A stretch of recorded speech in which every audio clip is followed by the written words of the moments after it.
Hello there. Solar power. Solar power is often looked over as a potential energy source, either because it's too expensive or because people are uneducated about it. Well, I'm about to educate you how it works. Solar power is energy that we collect from the sun, which can be converted into thermal or electrical energy. Using solar panels, we collect heat. Use that heat to turn water to steam, which turns a generator, blah blah blah, energy. Most panels are made of silicon.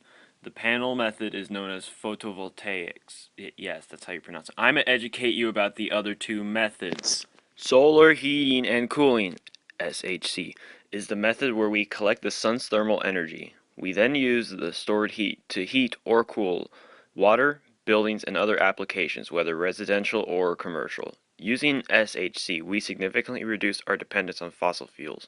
It also is a pretty short return investment, so about 3 to 6 years. This makes it really easy for tree huggers to use. Anyways, enough on that. Next method. The other method that isn't photovoltaic panels is concentrating solar power, CSP.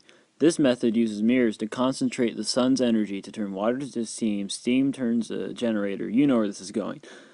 The thermal energy in SCP CSP can be stored for later use. Unfortunately, the Great Depression Part 2, 2008 Boogaloo made it near impossible to use this method, which is really dumb because I was liking this method. Before we move on, I wanted to talk about active and passive solar systems. Which should we do first?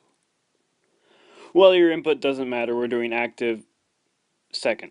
A passive solar system can operate without the need of panels, so they use stuff like windows instead.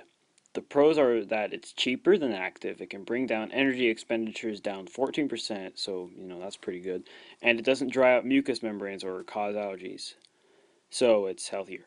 Unfortunately, its efficiency depends on the weather, so it has to be sunny. Also, living in the warmer parts of this earth can cause the building you're in to overheat, and you can't implement it into an already built building, meaning it must be built alongside the building.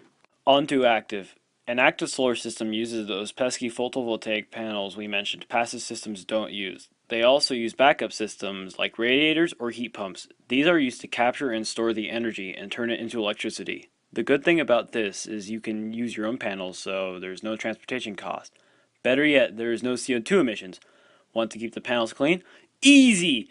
Heating up the panels with the sun's heat keeps them clean. Also, no noise. On the downside, photovoltaic panels are expensive, so have fun with that. Speaking of expensive, maintenance will also dry out your pocketbook.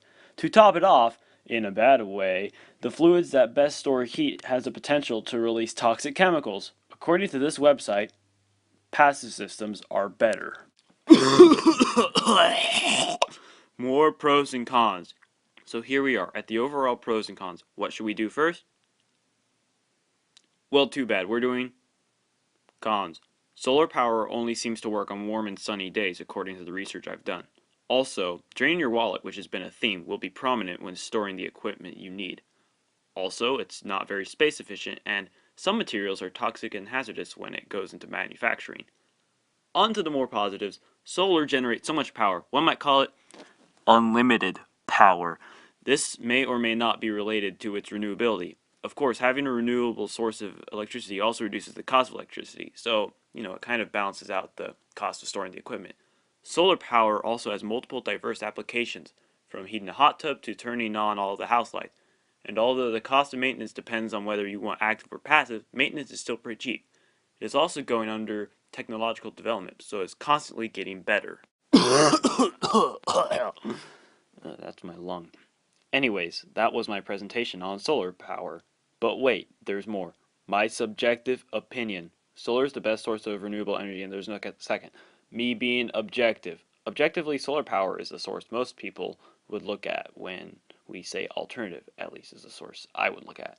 It is far from perfect, though, as it has toxic chemicals when making it and such, and that's not really good. And also, there's simply better sources here on Earth. For example, hydroelectricity generates much more energy. It has an energy return on investment, or EROI, of 80 to 1, and it only relies on a running source of water, so like a river, like our own Columbia River. Coal, oil, and natural gas are abundant and extremely cheap, which is why countries like America use them, because we're cheapos. And wind is just easy to make energy from, because it's wind and it's everywhere. However, all of them have the sun to thank for their abilities because, well, the sun made everything. We're all stardust.